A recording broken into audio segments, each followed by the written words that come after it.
विमल बोलो जुबा केसरी, हर पल मनाओ केसरी त्योहार। पहले गए अन्ना, फिर रोको भी चले गए और अब तो चेतेश्वर पुजारा ने भी संन्यास ले लिया है। गौतम गंभीर की कोचिंग में एक युग का अंत होते हुए दिख रहा है, लेकिन अब 3 मैच विनर ऐसे हैं जो आने वाले वक्त में क्रिकेट को अलविदा कह देंगे और ये सब होगा गौतम गंभीर की कोचिंग में, क्योंकि 2027 वर्ल्ड कप तक तो गौतम गंभीर कोच बने ही रहेंगे और इस बीच इन आने वाले 2 सालों में आपको 3 बड़े मैच विनर और संन्यास लेते हुए दिखाई दे सकते हैं। क्योंकि पहले ऑस्ट्रेलिया में आर अश्विन संन्यास लेते हैं, रोहित शर्मा खुद को ड्रॉप करते हैं, उसके बाद इंग्लैंड दौरे से पहले रोहित शर्मा संन्यास लेते हैं, फिर टेस्ट क्रिकेट को छोड़ देते हैं विराट कोहली। तब सब हैरान हो जाते हैं कि आखिर ऐसा क्या हुआ जो टेस्ट क्रिकेट छोड़ दी। T20 तो पहले ही छोड़ चुके थे, सिर्फ एक फॉर्मेट खेलेंगे वनडे। और अब हाल फिलहाल में चेतेश्वर पुजारा ने भी सोशल मीडिया के जरिए संन्यास की घोषणा कर दी और अभी भी लाइन में कुछ खिलाड़ी हैं। आप अगर भूल गए वो कौन कौन से खिलाड़ी हैं, तो वो खिलाड़ी मैं आपको बताता हूं जो बहुत जल्द कुछ आने वाले महीनों में या हफ्तों में, दिनों में संन्यास की घोषणा कर सकते हैं।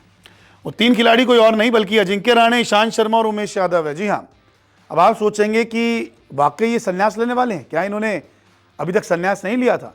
तो आपको बता दें, अजिंक्य रहाणे ने अभी तक क्रिकेट को अलविदा नहीं कहा, कोई भी फॉर्मेट नहीं छोड़ा, टेस्ट को अभी तक इन्होंने कुछ अलविदा नहीं कहा। ईशांत शर्मा आपको आईपीएल में दिख रहे हैं, लेकिन इन्होंने भी अभी तक कोई ऑफिशियली ऐलान नहीं किया है कि भैया मैं नहीं खेलूंगा। इसके अलावा उमेश यादव भी हैं।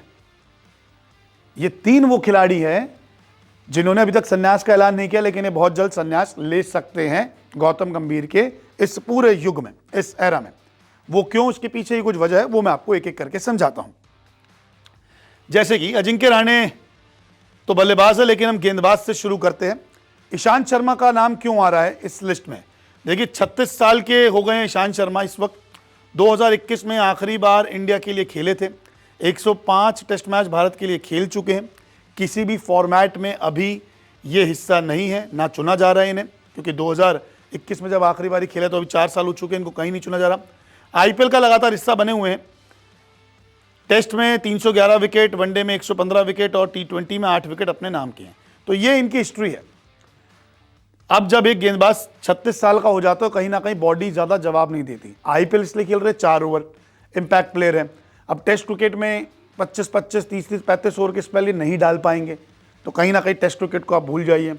वनडे क्रिकेट में भी इनको नहीं चुना जा रहा, 2021 से नहीं चुने गए हैं। एक उम्र हो रही है और 2027 तक अगर हम देखें तो ये 38 साल के हो जाएंगे। तब तक तो एक फास्ट बॉलर जो है वो रिटायरमेंट का ऐलान कर ही देता है। तो ये कुछ वजहें हैं कि आपको जब 4 साल से कंसीडर नहीं किया गया। आप एक अच्छे फास्ट बॉलर थे, आपने जहीर खान के बाद बड़े मैच जिताए हैं, लेकिन अब नई पेस बैटरी का वक्त है। जैसे कि बुमराह हैं, मोहम्मद सिराज हैं, प्रसिद्ध कृष्णा है, आकाशदीप है। अगर हम वाइट बॉल में जाएंगे तो हर्षित राणा है, अर्शदीप है। तमाम खिलाड़ी जो हैं वो तैयार हो चुके। तो आप अब अपना नाम मत सोचिए कि आपको इंडिया के लिए मौका मिलेगा। तो हो सकता है कुछ महीनों सालों में ये एक ऑफिशियली स्टेटमेंट दे दे कि वो भी अब संन्यास ले चुके हैं, अब क्रिकेट से दूर रहेंगे। अब दूसरा नाम इस लिस्ट में आता है अजिंक्य रहाणे का। इसके पीछे की एक बहुत बड़ी वजह है। अब आप सोचेंगे अजिंक्य रहाणे तो देखिए सही खेल रहे हैं, आईपीएल में कप्तानी कर रहे हैं, लेकिन आप सोचिए आईपीएल की कप्तानी और इंडिया खेलने में फर्क है। 37 साल के हो चुके हैं अजिंक्य रहाणे। विराट ने भी 37 के करीब आते आते इन्होंने छोड़ दिया था कि नहीं यार अब मैं नहीं खेलता टेस्ट क्रिकेट। साल 2023 में आखिरी बार मैच खेला भारत के लिए। ऑस्ट्रेलिया में कप्तानी में सीरीज भी जिताई थी इन्होंने। जब विराट कोहली अपने बच्चे के जन्म के लिए चले गए तो यही कप्तान थे। अब टेस्ट टीम में मौका नहीं मिल रहा क्योंकि देखिए मिडिल ऑर्डर सेट हो गया ना। शुभमन गिल भी हैं, ऋषभ पंत भी आपके खेल रहे हैं, साई सुदर्शन मौका दे रहे हैं, करुण नायर को मौका दे रहे हैं, KL राहुल ओपनिंग कर ही रहे हैं। तो एक नई टीम बना रहे हैं गौतम गंभीर। इसका हमें नतीजा भी दिखा क्योंकि 2-2 से सीरीज बराबरी की है।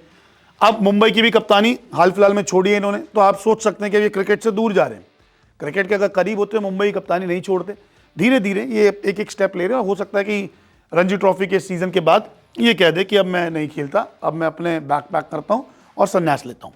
85 टेस्ट मैच में 5070 रन है, 12 शतक है और 26 हाफ सेंचुरी है। बहुत कमाल की इन्होंने इनिंग्स खेली है।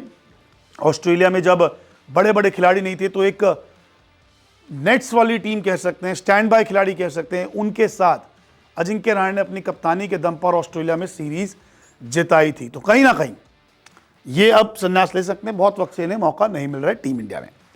इसके बाद नंबर आता है उमेश यादव का। इसके पीछे की कहानी, 37 साल के हो चुके उमेश यादव, आने वाले 2 साल में ये हो जाएंगे 39 के। 2023 में आखिरी बार खेला था इन्होंने, तीनों फॉर्मेट से लंबे वक्त से दूर हैं। इसके अलावा आईपीएल में भी मौका नहीं मिल रहा है, अनसोल्ड रहे थे। टेस्ट में 170 विकेट है, वनडे में 106, टी20 में 12 विकेट इन्होंने अपने नाम की है। फिटनेस भी उमेश के साथ परेशानी रही। तो ये 3 खिलाड़ी थे, अजिंक्य रहाणे, उमेश यादव और ईशांत शर्मा, जो अब इन 4 के बाद संन्यास लेते हैं, क्योंकि अन्ना जा चुके हैं, रोको भी चले गए, रोहित और विराट कोहली, पुजारा भी अब चले गए। तो ये 3 जो मैंने आपको नाम बताए हैं, ये संन्यास जो है वो ले सकते हैं। अब देखते हैं कि इन तीनों का संन्यास इसी साल होता है, यानी कि 2025 में, या फिर 2026 या फिर 27 में। बहुत बहुत शुक्रिया इस रिपोर्ट को देखने के लिए।